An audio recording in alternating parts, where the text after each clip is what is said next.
Hello, it is Shadi of Tuition Chat going to get into a specific topic when it comes to roles of the angels, okay?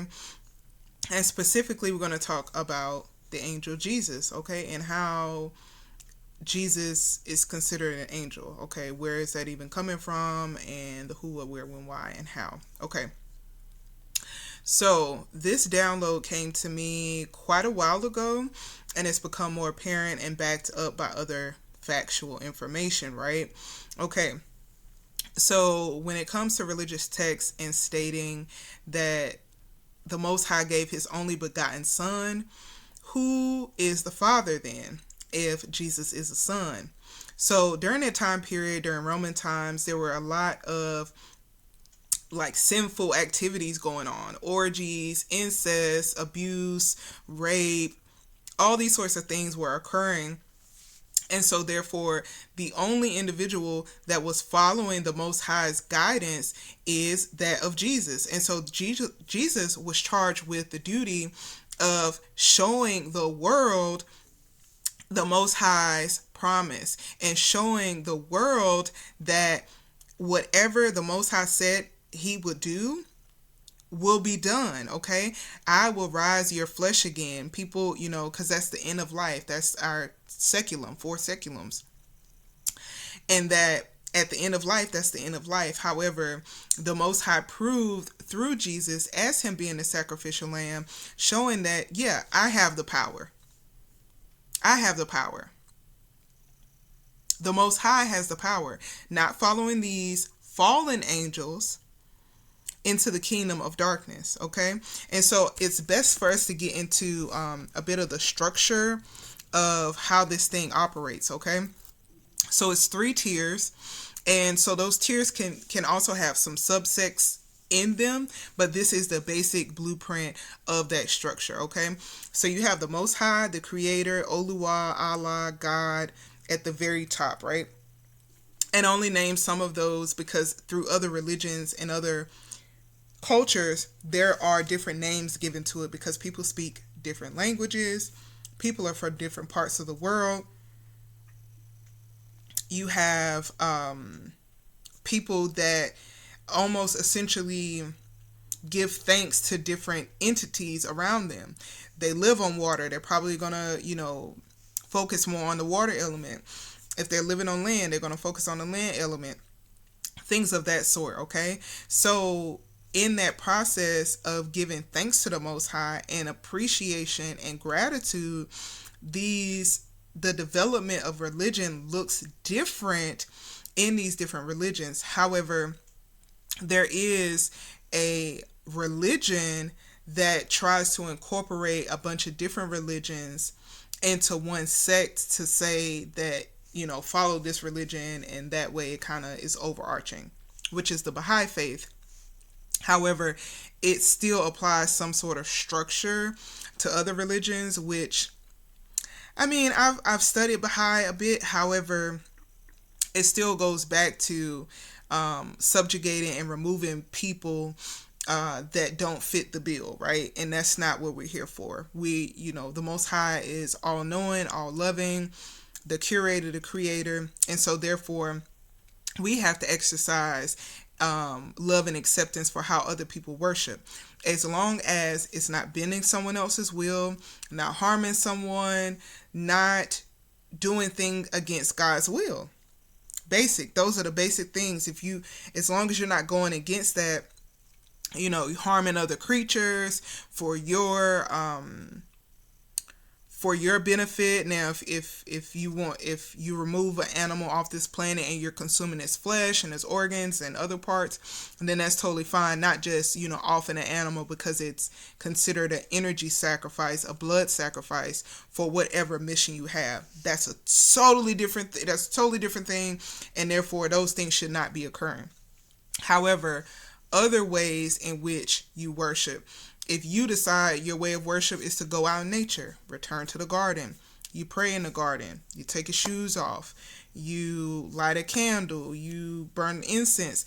Those are ways in which you get into communion with the Most High, and that is your own unique communion. Communion means intimacy. Not everyone should be literally in your bedroom, which is funny because I'm recording in mine.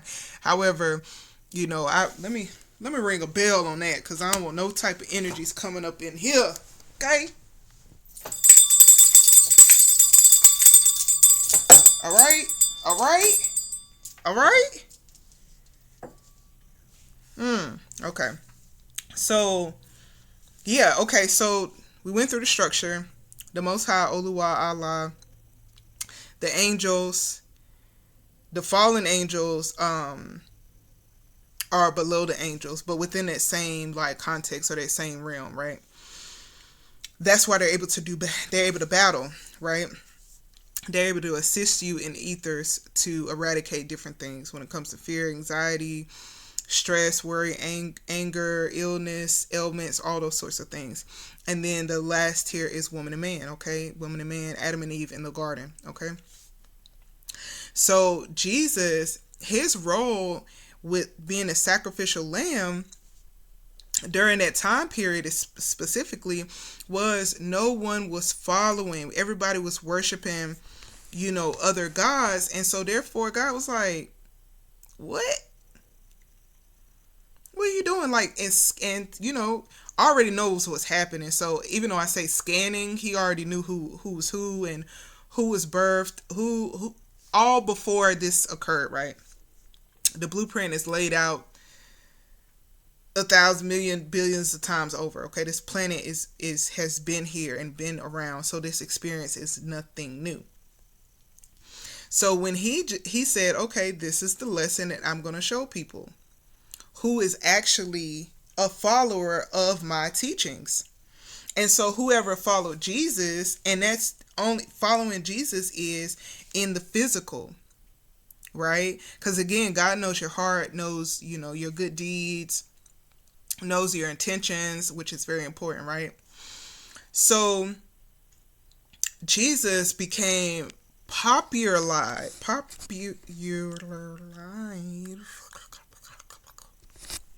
because of his like very notable and impactful role during that time period. Okay, it's a shot heard across the world. It was the light seen across the world. So that's what happened there. Okay, so I encourage people to again bring your prayers direct you. So people still believe in certain things in religious texts that say you can't go straight to God. How you guys shot but you can't go to your own parent? Weird. Okay. So go directly to God, get in communion with God, get the Most High, and be able to get those answers and allow the Most High to charge the angels to carry out certain duties. If you keep going to the angels, you're going to get whatever their role is. Why are you asking an accountant about your physical health? Why are you asking your physical health person how to balance a checkbook? It's not lining up. It's not making sense. Okay. So that's how you get into prayer and you get your prayers answered and they manifest so much quicker. Okay. Because you're not going through a middleman. I almost want to play B.O.B. middleman. I'm gonna link that. B.O.B. is my guy in the sense of like I enjoy his music.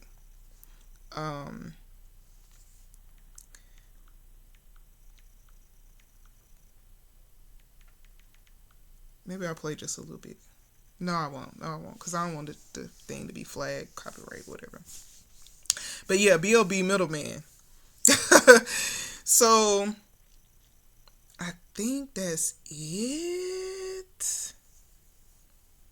I almost want to, I'm going to pull some cards because I want to make sure the Most High, okay, it's saying,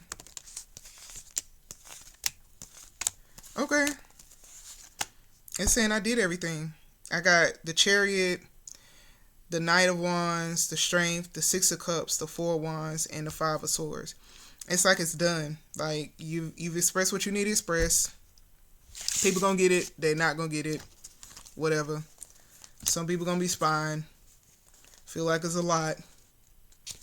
feel stuck and still not understand how to manifest.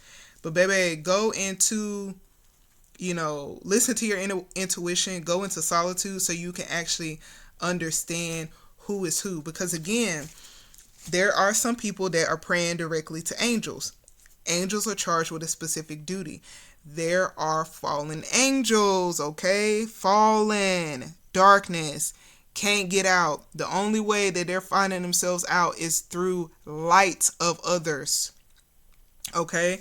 So those entities, those fallen angels, they're going to want their payback. So you keep asking them for certain things. They're like, yeah, I got you. You said what now? Right. Okay. Maybe I can move some things and make that happen for you real quick.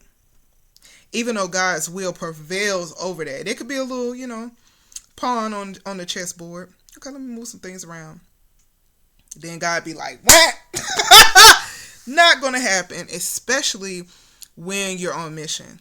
When you are on mission, you have additional protection. It's like you get another layer of armor. You get other clairvoyance abilities, right? So stay on your mission. Raise your vibration by accepting yourself, loving yourself, understanding you are created, you're divinely designed and divinely guided. So therefore, a person should not be able to pick on your physical characteristics, your personality, your thoughts, anything like that. And if people are doing that, understand that they are being charged with duties through those fallen angels. And that's how fallen angels attach. They're like, oh, okay. Yeah, come on with your request. So now I can attach and latch on to you. And they can attach and latch on to people that are of light if that person's energy is low. They're in sadness. They're in depression. They feel like they can't do it. The only being you humble yourself to is the Most High. Because this is another download. There are some angels in human form. There are some humans that get to elevate into the status of an angel when they carry out certain things and they stay close to the light and they walk in God's footsteps, the Most High's footsteps. When you do that, you basically get crowned, okay? And so these dark entities don't want that to happen. They want to take your time, your energy. They take it through finances. They take it through sexual energy. That's where you get the incubus and the succubus energies from. They with your intimacy, all of your chakras. Take your voice from you. Take your mentality, your crown chakra, your solar plexus, your love, your ingenuity, your root chakra, your healthy intimacy, intercourse. You're entering the course of someone else's energy. Intimacy, into me I see you. So you have to realize this is your unique path. All these other beings on the planet are to assist you in that process. Some want to halt your progression. That's when you say, let me go around. I can't work with you. I can't go through you because that's not your job. That's the Most High's job. You don't need to be throwing fists and stuff like that. Okay? Right? Got it. Okay. So, the Most High, we have free will. You have to charge that because during this time it's all a test. Right? This is all a test to see what you're going to choose because you have these two options and everything you can reduce it to two things. And from those two things, which one is right? Which one are you selecting? Okay. Let me just do one more because I thought that was it. Okay, that's it. We're good. We're in the money. Okay, King of Pentacles, it's like stability, and 4 is also stability. Like you're good to go. 4 of Pentacles. We've worked together to bring this message in. Thank you, the Most High, first, First, the Most High, Allah, Oluwa, okay, God, right? Thank you, gratitude, appreciation for you creating me, for you giving me these gifts, for you allowing me the space, time, and energy to share these gifts with the collective, because we need this as a collective healing, okay? And we're going to heal the planet, okay? Okay? Okay, right? And then the angels, they've been showing up and showing out. Because I've been seeing y'all. I've been seeing y'all. I know you seeing me, seeing you. So, yeah, I love y'all. I hope you understand and get this message. If you really have questions, please drop them below. Like, share, subscribe. This is for my evolved people, and that's not to leave out people that have yet to evolve. It's just some people aren't going to get the message, and I can't keep reaching all the way back down to pull you up. Like, I'm giving you enough tools to do that yourself. But if it's something you're not really processing and understanding, take what I'm giving you and do your own research. Always. Never take what another human says for face value. You take what the Most High says for face value, okay? Because what the Most High is going to do is repeat the messages. They're going to keep going. Keep going. The kingdom of darkness, you're going to hear a little faint, little whatever. It's going to be temporary, okay? All right, y'all. Let me get off this thing. Love ya.